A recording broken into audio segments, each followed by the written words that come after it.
Welcome to my first tutorial. I am known as the SCofT. I produced about 80 tracks now in FL Studio. So, well, I'm not saying all my tracks are so good, but I made a lot of them, so I have a lot of experience in FL Studio. Most people say my music sounds like crap. I myself, I can listen to it, but nevertheless, um, this tutorial is not about whether you like my music or not. It's about a thing. I think a theme that will occupy a lot of FL Studio users, because I used to have major problems with actually two themes. And the first theme was that my project used to get very messy. And let's say if I was working on a project for 4, 5, 6, 7 hours, then I was completely lost and I couldn't find my stuff, and it was a complete jungle in my playlist, and it was a complete war zone.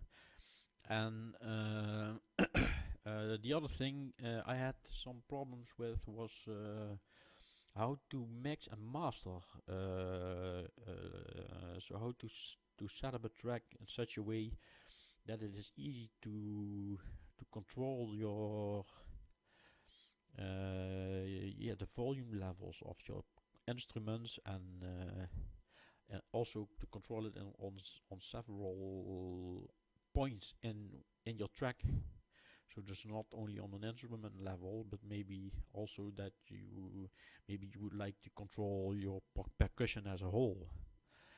So these kind of issues, I've been working on them for a very long time, and I found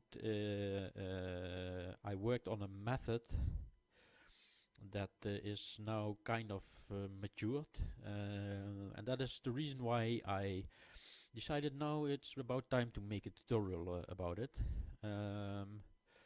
So my tutorial will be on YouTube in a couple of sessions, because it's there's quite some steps to go through. But enough talk.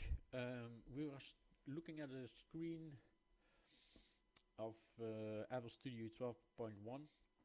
So let's say if this is an empty project, let's say I want to start out with a kick. Now Silent 1 has some nice kicks, so I drag and drop Silent 1 on one kick. So then the first thing I always do for each and every instrument is go through these steps. First I go through rename, color and icon, and I call this one a kick. I always call it one kick. Why one kick? Why not kick one? Because I usually use more than one kick in my project.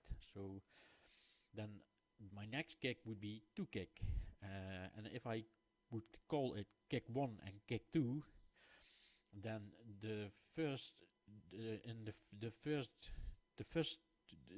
watch, when I would see it the first time, they would both be I would both be reading kick, and by naming them one kick and two kick, the first letter I'm reading is something different. So in the on first sight you can keep them apart. So that's the reason why I call them one kick.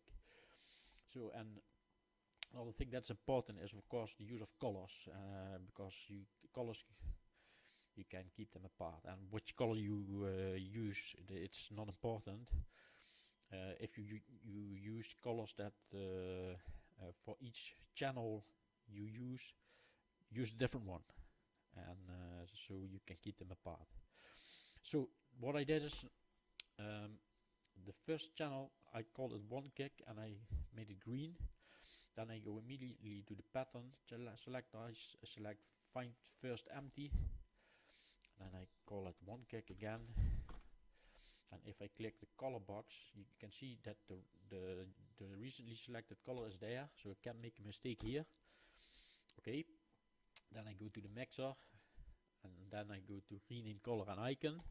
And now Apple Studio does something really nice. If I go here to this drop down menu, it says here 1 gig, and if I select it, it gives me the name and the color, so I don't have to type and don't have to select anything, and it is okay immediately. So now we have it already in 3 places: the channel rack, the pattern selector, and the mixer. The last thing we need to do is, and this has to do with the mix and mastering, is we add a wave candy, and the preset is of course then the peak meter, and when we type in again 1 gig. So this is what I said. What I think is not so nice about Apple Studio is now I have to select the colors, and I have to type in this name a lot of times, and I think Apple Studio should make something that I should type in the name and select the color once, and then it would be everywhere. So this is a lot of manual work, and it kind of yeah, I think it's kind of bullshit, but nevertheless, it is the way it is. So let's see. The next step that I would take then is go to the piano roll, and then I go here to the, I think I need to do is like this. I go to the playlist. There's my kick.